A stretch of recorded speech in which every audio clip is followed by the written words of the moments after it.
Yeah, hello friends, nice to meet you. Hello class. Hello professor. And today we're going to be talking about L'Hopital.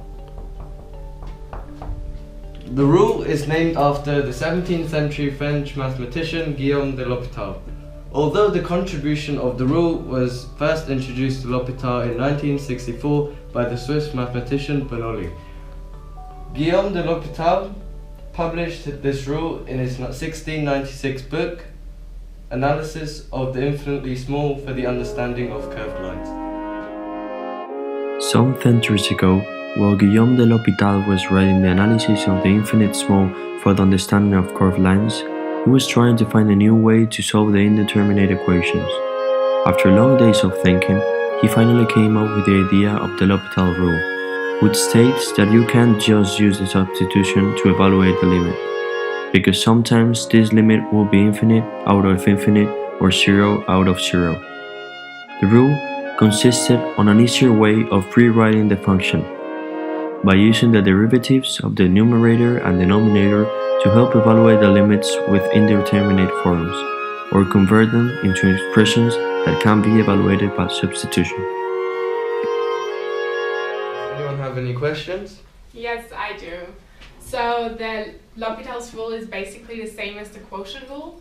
L'Hopital rule is different from the quotient rule because it requires you to derive the numerator and the denominator separately. I have another question. And what if we do L'Hopital rule and it gives an determination again? That's a good question. So if you end up with an undetermined form after deriving it the first time, then you use the L'Hopital rule again to get the second derivative. Stands the concept of the rule. Who wants to try an example on the board? Me please, I want to try. Okay, so here we have an indetermination, so it will be infinite out of infinite, so we have to derivate both, and it would be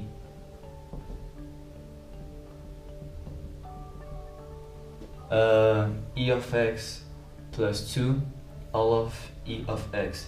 It's another time an indetermination, so we derivate it another time and we will find the limit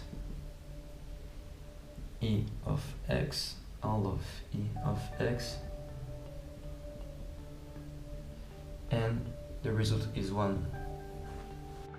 In this example, we have the limit of x approaching 0 of the function ln 1 plus 2x over x. When we substitute 0 into the function, it gives us 0 over 0, which is an indetermination. Therefore, we use L'Hopital rule.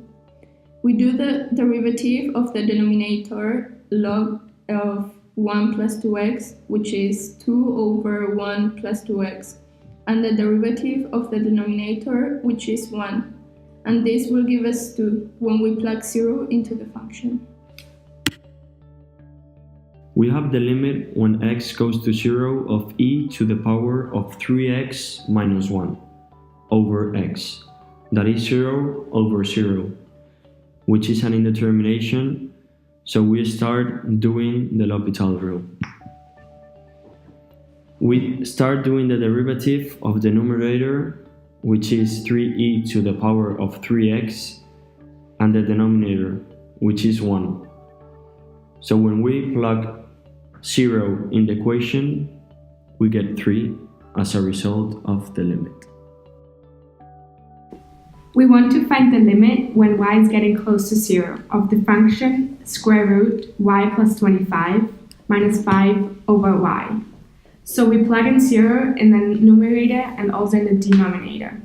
Now we have an indetermination and are able to use the L'Hopital rule. First, we find the derivative of the numerator, and then separately we evaluate the derivative of the denominator, which leads us to the solution 1 over 10. And now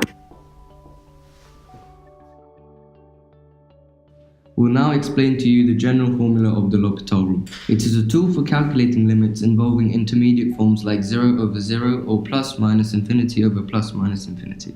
It basically says that if you're taking limit as x goes to a, so x is getting really close to a, of fx divided by gx. So you've got two functions in a fraction, one in the numerator and the other one in the denominator. You're going to be plugging in a for x, so you'll end up with fa over ga. You can't just use substitution to evaluate the limit, because when you're plugging in x equals a into the function fx over gx, you end up with an indeterminate form. We take f prime of x over g prime of x, in other words, the derivatives of the original numerator and the denominator. So L'Hopital rule basically gives us an easy way to rewrite the function using the function's derivatives so that we can still evaluate the limits. So now have a go at solving exercises using the L'Hopital rule.